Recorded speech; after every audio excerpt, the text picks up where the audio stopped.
Hello and welcome back. My name is Josh from JFR Film, and today I'm going to be reassembling an Olympus Trip 35.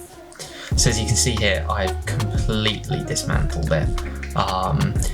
For no particular reason, if I'm honest. I was just going to take some pictures of it and just see how far I could break it down and put it back together. I'm pretty used to working with these cameras. They're my favourite camera to work with because they're just super mechanical and fairly simple, even if this might not look it.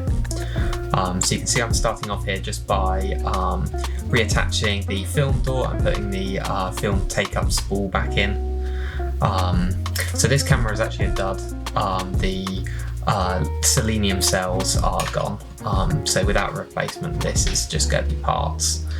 So in fact once I put this back together, I just took it apart, split it into different parts that I could use to repair other cameras, customers' cameras who have been sent in. So I'm just putting the film advanced cogs back in here. These are actually a part that often break. It's one of the most common things I end up repairing.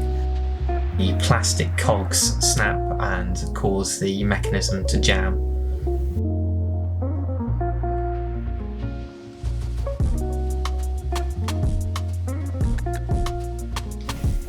And that's the thumb wheel going back on there, just held on by a little screw. So this video isn't really about an instruction on how to reassemble an Olympus Trip 35. It's more about just seeing the kind of work I do. I know you guys love to see me work on old cameras, and it is very satisfying to watch.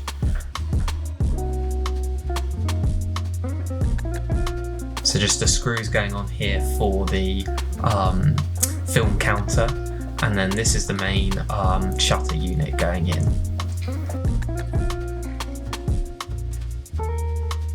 Just connected to the body by 4 screws that I'll be putting in here. If I'm honest, a lot of this video is just watching me put screws in, but I hope someone finds it interesting. If you do have an Olympus Trip 35 that you need repairing or refurbishing, I'll make sure to have a link in my bio so that you can send it in. I am based in the UK, but I do take international orders as well, so that's no problem. Alternatively, I know a few camera specialists in different countries, so I'm happy to recommend one for wherever you're based. So this is just the front plate going on there, and I realised on the film door I forgot to put the pressure plate back on, so I'm just popping that back on.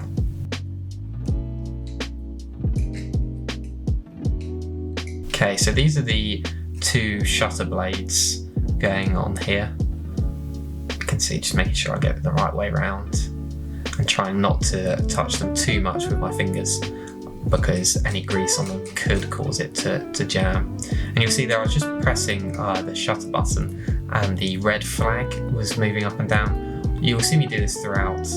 It's basically just to check that while I'm assembling it, nothing's jamming, everything's going back as it should.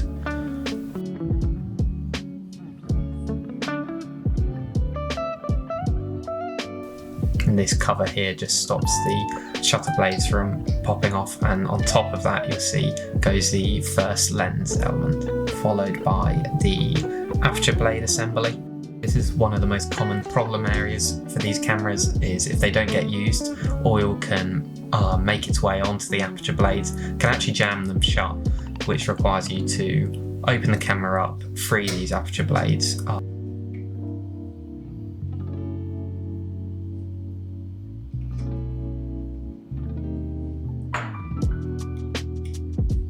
See here the shutter button not only activating the red flag again, but also the aperture blades this time. So on goes the next lens element, again just held in place by 3 screws.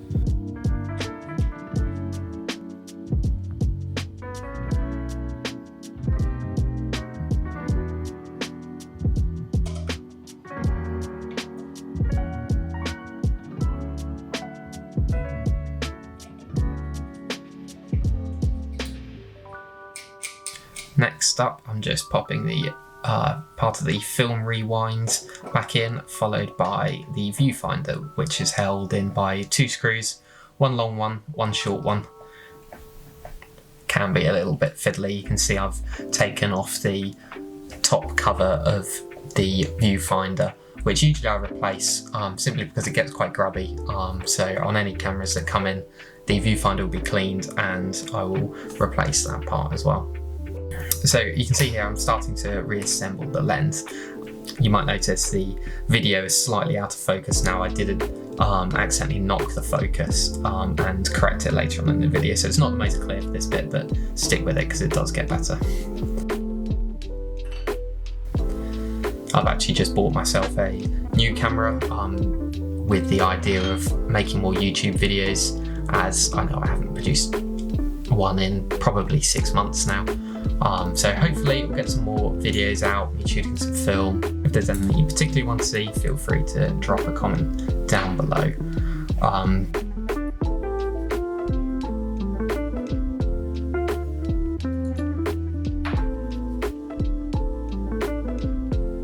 So continuing with the lens assembly here, I'm onto the selenium cells, and the lens is fairly straightforward as long as everything's in the right place and you've remembered the ball bearings, then everything slots back in quite nicely.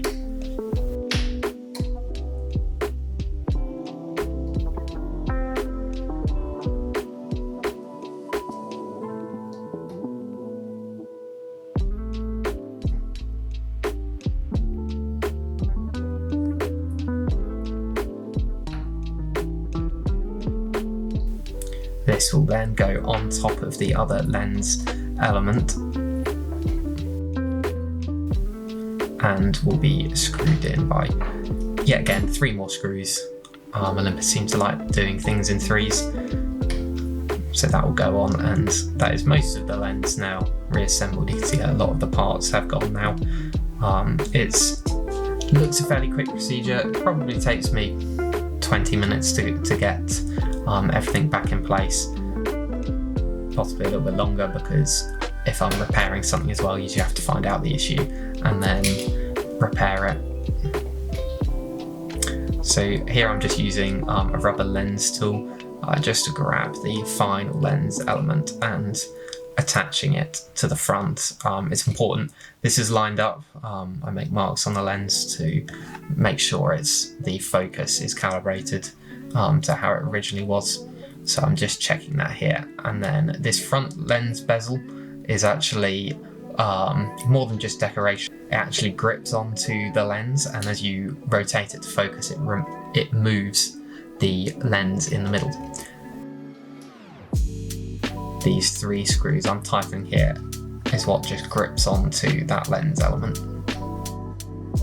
Again, when I'm reassembling this, either for a customer or for a camera that's available on my website, I always make sure to re-lubricate this mechanism as it can dry out, or old lubrication can get a bit gunky and the focusing isn't as smooth as I would like it. So these cameras only have 3 wires, which again is another reason I like to work on it. I'm not a huge fan of working with electronics. Hopefully it's something in the future I'll get a little bit better at. But yeah, the 3 wires here just weave around all the moving parts. This screw I'm putting in here actually has something that keeps the wires to one side so that they don't get in the way of the red flag. Now I've put the film rewind button back on here, and then the base plate which is held in by 2 screws. Once that's on, we're most of the way there.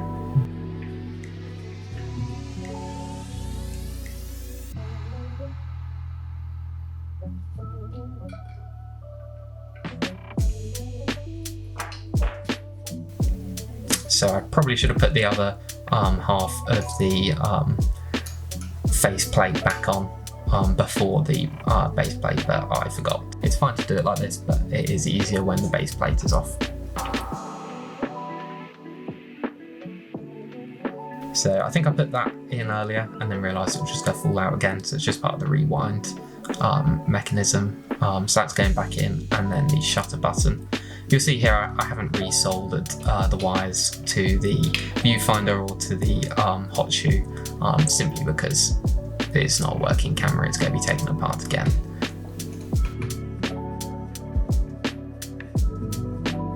So the top plate is held on just by 3 screws here, 2 under the rewind and 1 to the right hand side of the camera next to the lug straps.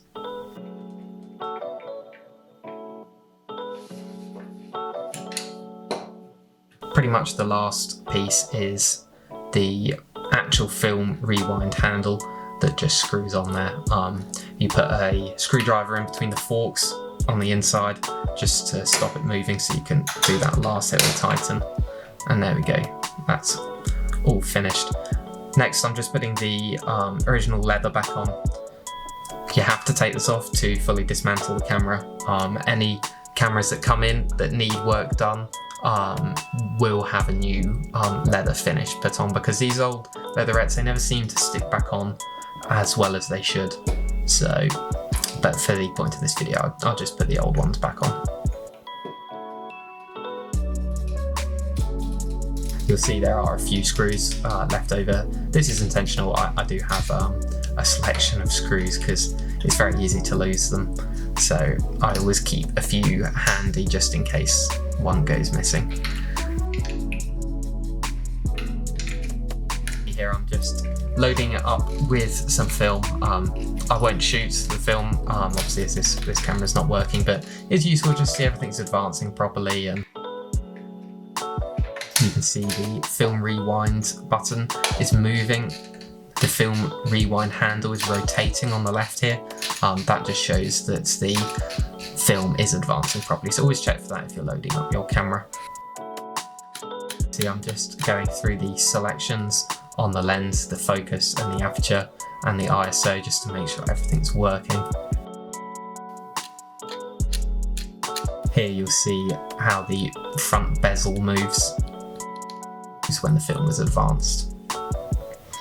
So at the end here, I'm just going to put a few photos up of pictures that have been taken with a Olympus Trip 35, because I do think they're great cameras and they do take great photos. Thank you for watching. I'll see you next time.